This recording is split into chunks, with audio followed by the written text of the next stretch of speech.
ओम नमो भगवते वासुदेवाय नमः। ओम विष्णवे नमः। प्रथम अध्याय। एक समय नैमिषारण्य में शौनक आदि ऋषियों ने सूत जी से पूछा, हे सूत जी, कलयुग में मनुष्य कैसे सुखी रह सकता है और अपने पापों से मुक्ति पा सकता है? तब सूत जी बोले, हे ऋषियों, एक अत्यंत पुण्यदायक व्रत है जिसका नाम है श्री सत्यनारायण व्रत। इसे करने से मनुष्य के सभी दुख दूर होते हैं। यह व्रत भगवान विष्णु के सत्य स्वरूप की पूजा है। इसे श्रद्धा से करने पर धन, धान्य, सुख, संतान और मोक्ष प्राप्त होता है। द्वितीय अध्याय। एक बार भगवान विष्णु नारद जी से बोले, हे नारद, पृथ्वी पर लोग दुखी हैं, उन्हें सुख देने के लिए एक सरल उपाय बताओ। नारद जी ने पूछा, हे प्रभु, ऐसा कौन सा व्रत है जिससे मनुष्य के सभी कष्ट दूर हो जाएं? भगवान बोले, जो मनुष्य श्रद्धा से सत्यनारायण व्रत करता है उसकी सभी इच्छाएं पूर्ण होती हैं। तृतीय अध्याय। गरीब ब्राह्मण की कथा। काशी नगरी में एक गरीब ब्राह्मण रहता था। वह भिक्षा मांगकर जीवन यापन करता था। एक दिन भगवान विष्णु वृद्ध ब्राह्मण के रूप में आए और बोले, तुम सत्यनारायण व्रत करो, तुम्हारी गरीबी दूर हो जाएगी। ब्राह्मण ने श्रद्धा से व्रत किया और धीरे धीरे उसकी गरीबी दूर हो गई। वह सुखी जीवन जीने लगा। चतुर्थ अध्याय। लकड़हारे की कथा। एक दिन एक लकड़हारा उस ब्राह्मण के घर आया और पूछा, आप इतने सुखी कैसे हैं? ब्राह्मण ने उसे सत्यनारायण व्रत के बारे में बताया। लकड़हारे ने जंगल से लकड़ी बेचकर व्रत किया और उसे बहुत धन मिला। वह भी सुखी हो गया। पंचम अध्याय। साधु वैश्य की कथा। एक नगर में एक साधु वैश्य रहता था। उसकी कोई संतान नहीं थी। उसने मन में संकल्प किया, यदि मुझे संतान होगी तो मैं सत्यनारायण व्रत करूंगा। कुछ समय बाद उसे एक सुंदर कन्या हुई जिसका नाम रखा गया कलावती। लेकिन वह व्रत करना भूल गया।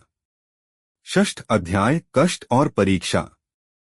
जब कलावती बड़ी हुई उसका विवाह कर दिया गया। एक दिन वैश्य अपने दामाद के साथ व्यापार के लिए गया।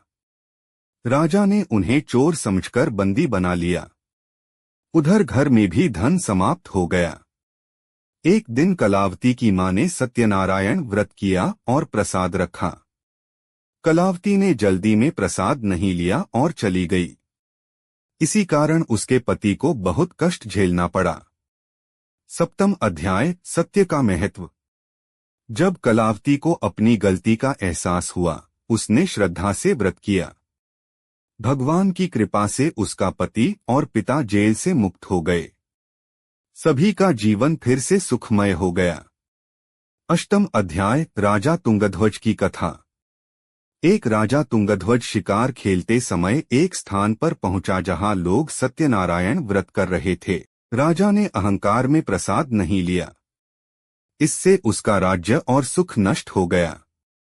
जब उसे अपनी गलती का ज्ञान हुआ उसने व्रत किया और उसका सब कुछ वापस मिल गया। बोलो सत्यनारायण भगवान की जय, विष्णु भगवान की जय। अब सुनते हैं लक्ष्मी रमणा, स्वामी जय लक्ष्मी रमणा, स्वामी जय लक्ष्मी रमणा। सत्यनारायण स्वामी जनपातक हरणा, स्वामी जनपातक हरणा। रत्न जड़ित सिंहासन अद्भुत छवि राजे, नारद करत निरंतर घंटा ध्वनि बाजे। प्रकट भये कलि कारण निज को दर्श दियो, बूढ़ो ब्राह्मण बनकर कंचन महल कियो। दुर्बल भील कठोर जिन पर कृपा करी, चंद्रचूड़ एक राजा तिनकी विपत्ति हरी। वैश्य मनोरथ पाया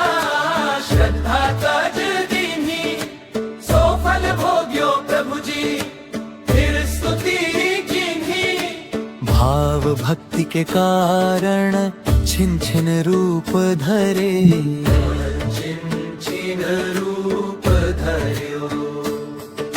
श्रद्धा धारण कीन्ही तिनका काज सर्यो, तिनका काज सर्यो।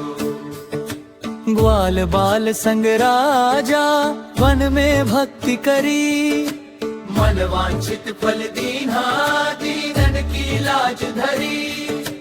चढ़त प्रसाद सवाया कदली फल मेवा, धूप दीप तुलसी से राजी सत्य देवा।